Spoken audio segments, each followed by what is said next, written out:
मुद्दा जनता का सुनने वाले सभी श्रोताओं का सादर अभिनंदन, सादर स्वागत।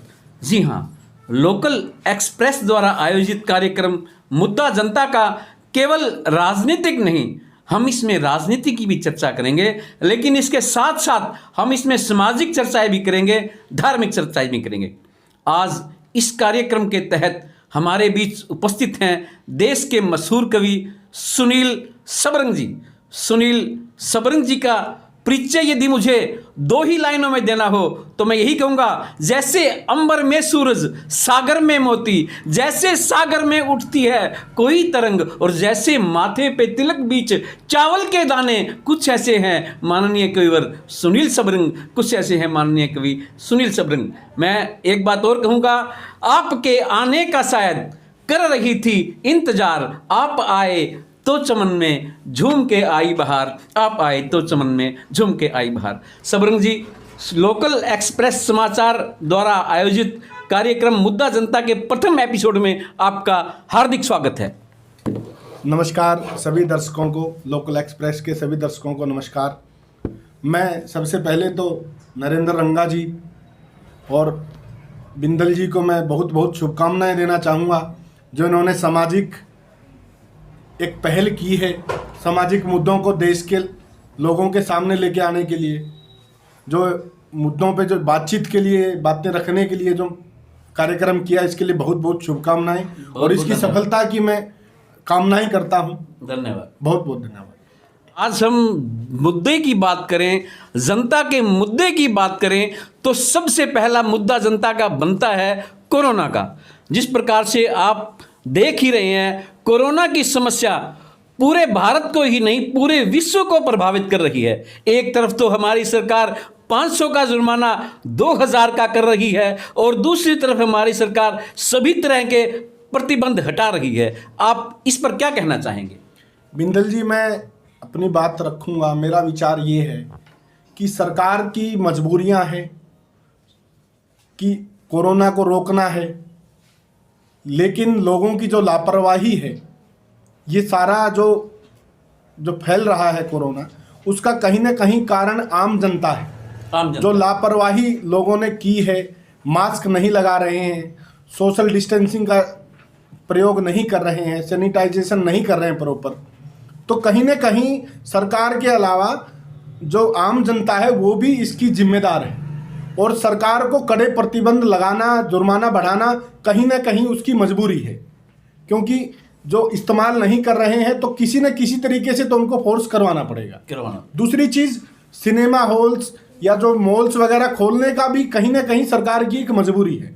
मजबूरी ये है क्योंकि जो पिछले 8-9 महीने से बेरोजगारी बढ़ गई है, जो लोगों के काम धंधे बंद हैं, कहीं ना कहीं से तो रोजी रोटी से ही काम चलेगा, तो वो सब चीज़ें ज़रूरी हैं। और जो कोरोना आज के टाइम हमारे जीवन का एक हिस्सा है, हमें उसके साथ ही आगे बढ़ना पड़ेगा।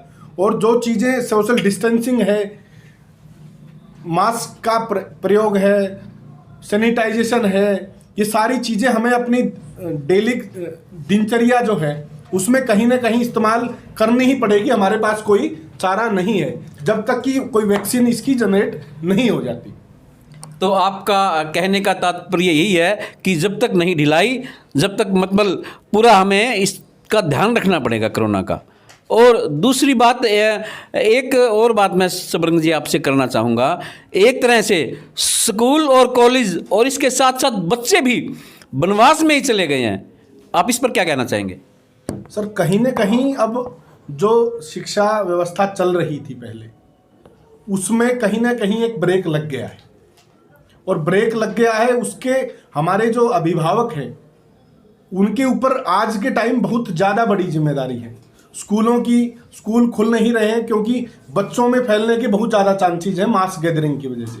तो इसमें भी हमारे जो स्कूल के जो टीचर्स हैं उनकी बड़ी जिम्मेदारी आज के टाइम, जो ऑनलाइन सिस्टम चल रहा है, जो शहरों में तो पढ़ाई हो रही है, लेकिन गाँव का जो क्षेत्र है, ग्रामीण जो देश का हिस्सा है, वो तो कहीं ना कहीं कट गया है। तो इस हिसाब से, इस वक्त के हिसाब से जो कोरोना काल का जो चल रहा है, कहीं ना कहीं हमारे जो परिवार हैं, जो अभिभावक हैं बच्चों के, उनके ऊपर बहुत बड़ी जिम्मेदारी है कि कहीं ना कहीं वो बच्चों का फोकस जो पढ़ाई से ना भटकने दें। जी, आपने परिवार की बात कही।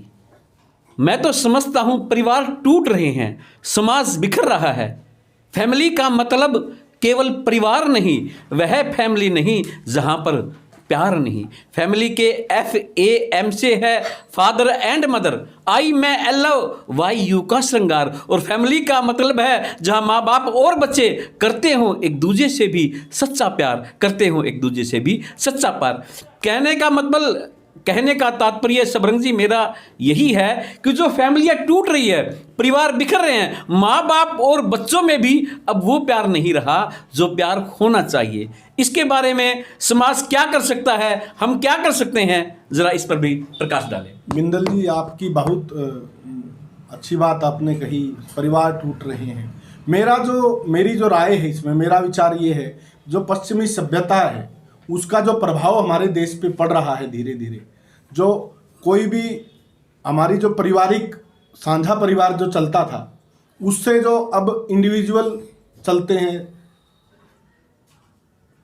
मतलब एक छोटी फैमिली जो की तरफ हमारा समाज बढ़ रहा है, तो वो एक मुख्य कारण है। और उसका मुख्य कारण ये है कि हम वस्तु ओरिएंटेड हो गए हैं, कहीं ना कहीं मेटेरियलिस्टिक हो गए हैं, कि हमें जो वस्तुओं से प्रेम ज़्यादा बढ़ गया है।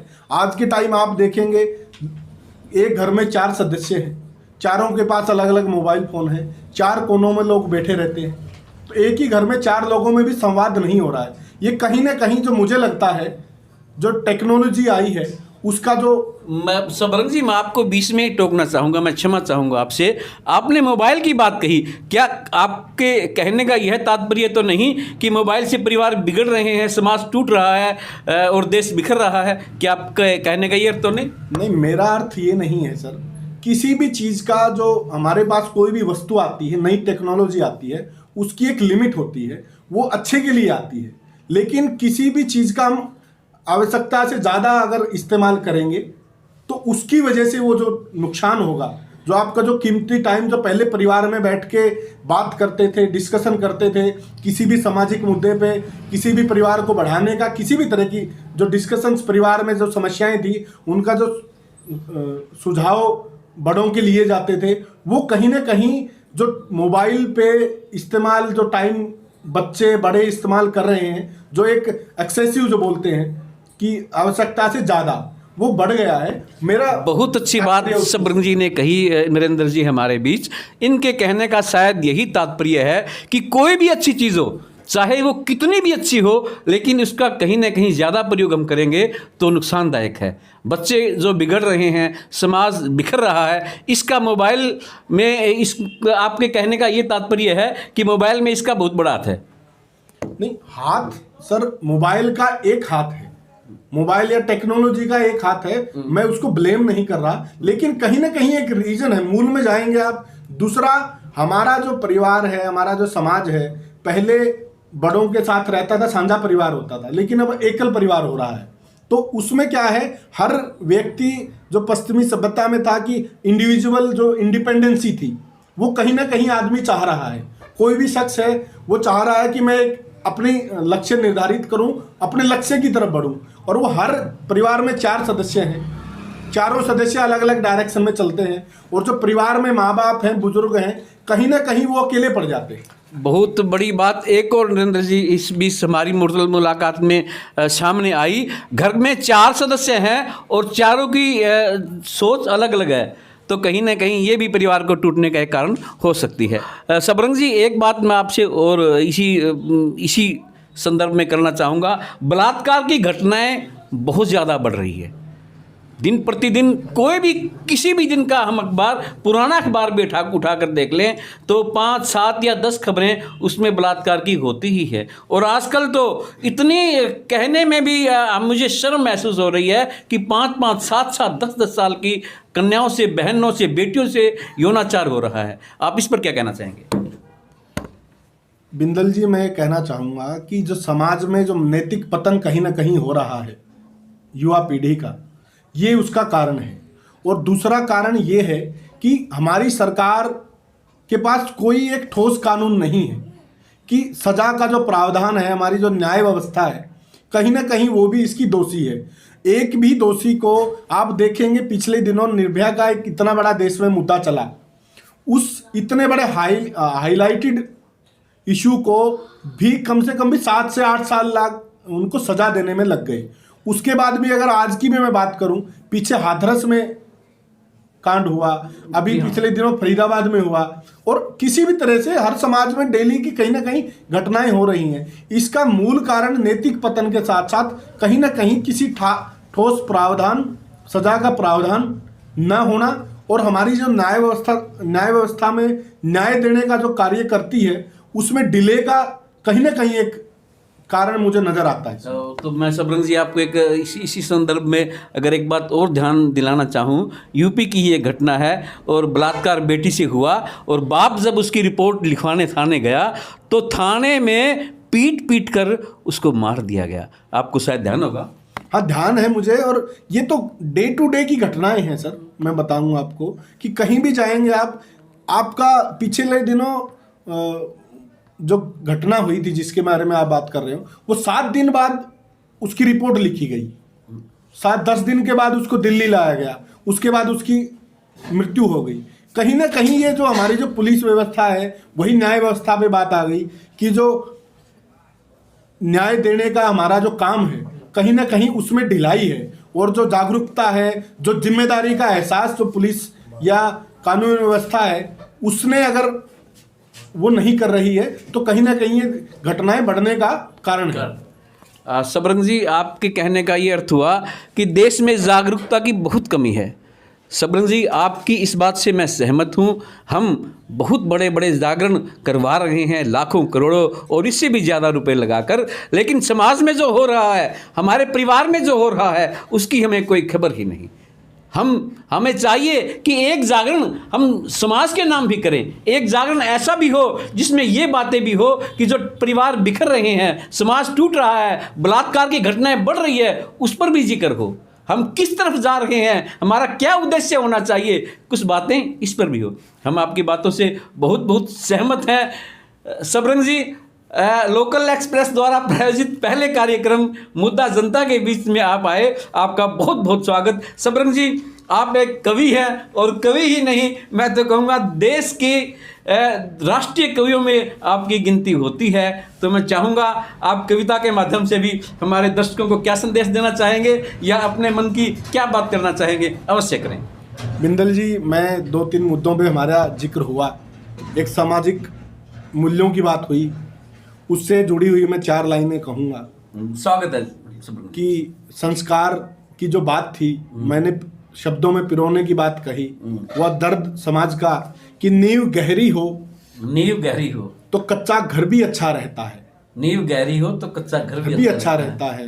बिना बुनियाद के महलों में भी खतरा रहता है। बिना बुनियाद की, वाह जी वाह। कहीं ना कहीं अगर बुनियाद समाज की कमजोर है तो कितने ही महल हम खड़े कर लें तो सब तहस नहस हो जाएगा एक दिन। कि नींव गहरी हो तो कच्चा घर भी अच्छा रहता है। बिना बुनियाद के महलों में भी खतरा रहता है। और लाख हसरत से जवानी में बनाया था जिसको, लाख हसरत से जवानी में बनाया था जिसको, वो बुढ़ापे में उसी घर में तन्हा रहता है। वो बुढ़ापे में उसी घर में, ये कहीं ना कहीं ओल्ड एज होम जो हमारे बने हुए हैं, जो हमारा सपनों का महल एक आदमी खड़ा करता है, और आखिरी में बच्चे बाहर चले जाते हैं, बड़े शहरों में चले जाते हैं, और वो अकेला वहाँ रह जाता है। कहीं ना कहीं ये बात मैंने कहने की कोशिश की। दूसरी सियासत से और बच्चों के जो बच्चियों के बलात्कार से जुड़ी 4 लाइनें थे कि फटी कुर्ती को नया लहंगा समझने लगती है।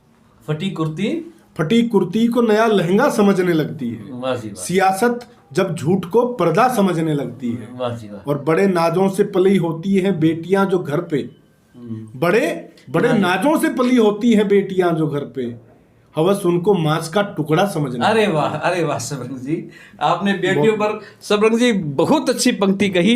बेटियां बेटियां बेटियां, जी सबरंग जी, प्यार ही प्यार है बेटियां, बेटियां बेटियां बेटियां, प्यार ही प्यार है बेटियां। बेटा भाग्य है भगवान बेटी, बेटा वर है तो वरदान बेटी, एक घर की ही शोभा है बेटा, दो कुलों की है मुस्कान बेटी, चांद के पार है बेटियां, बेटियां बेटियां बेटियां। सबरंग जी आपका बहुत बहुत स्वागत। नरेंद्र जी, आज की हमारी मुलाकात बहुत अच्छी रही। सबरंग जी हमारे बीच आए हैं और मैं चाहूँगा लोकल एक्सप्रेस समाचार पत्र की ओर से इन्हें एक छोटा सा मोमेंटो देकर सम्मानित करना। और सबरंग जी आपका बहुत बहुत धन्यवाद, बहुत बहुत धन्यवाद।